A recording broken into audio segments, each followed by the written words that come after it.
হয়, মই বৰ্তমান উপস্থিত আছোঁ বৰচলা সমষ্টিৰ শিয়ালমাৰী গাঁৱত। শিয়ালমাৰী গাঁও অতি দুৰ্গম অঞ্চল আৰু এই দুৰ্গম অঞ্চলৰ ৰাইজে পোনপ্ৰথমবাৰৰ বাবে নিজৰ এলেকাত এবাৰ ভোটদান সাব্যস্ত কৰিব।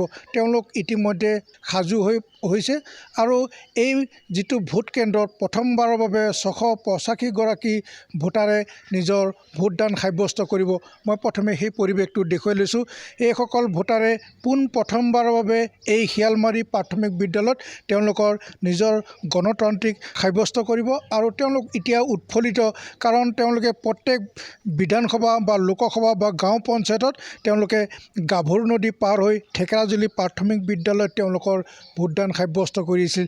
ইতিমধ্যে এই অঞ্চলটোত ছেক্টৰ অফিচাৰ ইয়াত উপস্থিত হৈছে। বাইদেউগৰাকীয়ে ইয়াত উপস্থিত হৈ ইয়াত বিশুদ্ধ খোৱাপানীৰ ব্যৱস্থা আছেনে নাই বা ইয়াত শৌচাগাৰ থকাৰ কি সুবিধা আছে সকলোখিনি তেওঁলোকে ইতিমধ্যে পৰ্যবেক্ষণ কৰিছে আৰু সকলোখিনি সুবিধা তেওঁলোকে প্ৰকাৰ নিশ্চিত হৈছে যে এই ভোট কেন্দ্ৰত যিসকল বিষয়া আহিব তেওঁলোক উপকৃত হ'ব আৰু এই ভোটাৰসকলে প্ৰথমবাৰৰ বাবে যিহেতু ভোটদান সাব্যস্ত কৰিব, মই তেখেতসকলৰ পৰাই প্ৰথমৰ কথাখিনি মই জানিব বিচাৰিম। এইখন বিদ্যালয়ৰ প্ৰধান শিক্ষক জিয়াৰুৰ ৰহমান আছে। মই তেখেতৰ পৰাই জানিব বিচাৰিম যে এইবাৰ প্ৰথমবাৰৰ বাবে আপোনাৰ বিদ্যালয়ত ভোটদান সাব্যস্ত কৰিব এই শিয়ালমাৰী অঞ্চলৰ ভোটাৰ ৰাইজে, আৰু মই জানিব পৰা মতে যে 682গৰাকী ভোটাৰে ইয়াত ভোটদান সাব্যস্ত কৰিব। কি ক'ব? হয়, ইয়াতে প্ৰথমবাৰৰ কাৰণে শিয়ালমাৰী মংগলৰ প্ৰাথমিক বিদ্যালয়ত কেন্দ্ৰটো আহিছে, কাৰণ আগত ঠেকেৰাজুলি LP স্কুলত আছিলে। ইয়াৰ মানুহ যোৱাৰ কাৰণে বহুত অসুবিধা হৈছিলে, বাৰিষা কালত বহুত ঘূৰি যাব লগা হৈছিলে। গতিকে এতিয়া ইয়াত অহাৰ কাৰণে আমি বৰ আনন্দত উৎফুল্লিত হৈছোঁ, কাৰণ ইয়াৰ ৰাইজে ধুনীয়াকৈ ভোটদান কৰিব পাৰিব।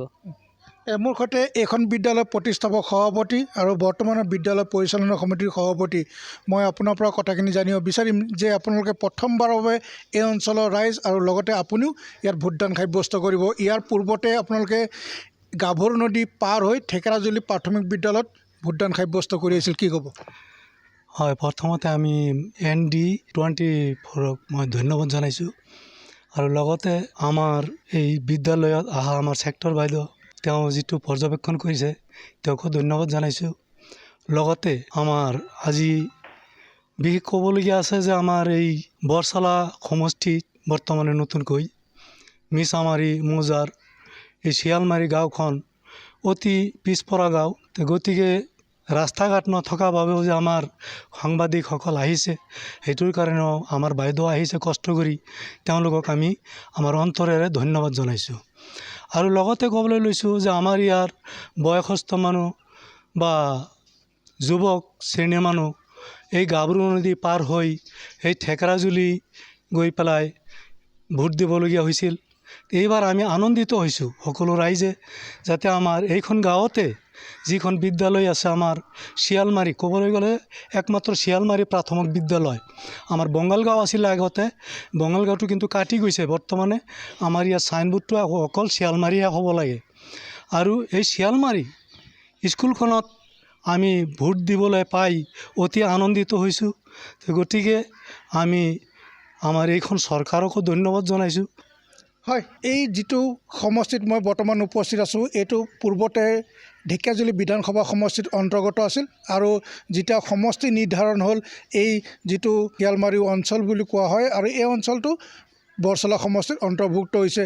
আৰু এই অঞ্চলত যিসকল বৃদ্ধ লোক আছিল তেওঁলোক অতি কষ্টৰে গৈ ঠেকেৰাজুলি প্ৰাথমিক বিদ্যালয়ত ভোটদান সাব্যস্ত কৰি আহিছিল আৰু এইবাৰ প্ৰথমবাৰৰ বাবে যিহেতু এই অঞ্চলত ভোটদানৰ তেওঁলোকে সুবিধা লাভ কৰিব, সেইবাবে এই অঞ্চলৰ ৰাইজ উপকৃত আৰু 9 এপ্ৰিলত হ'বলগীয়া অসম বিধানসভা নিৰ্বাচনৰ বাবে তেওঁলোক এক প্ৰকাৰ সাজু হৈ থকা বুলি জানিব পৰা গৈছে।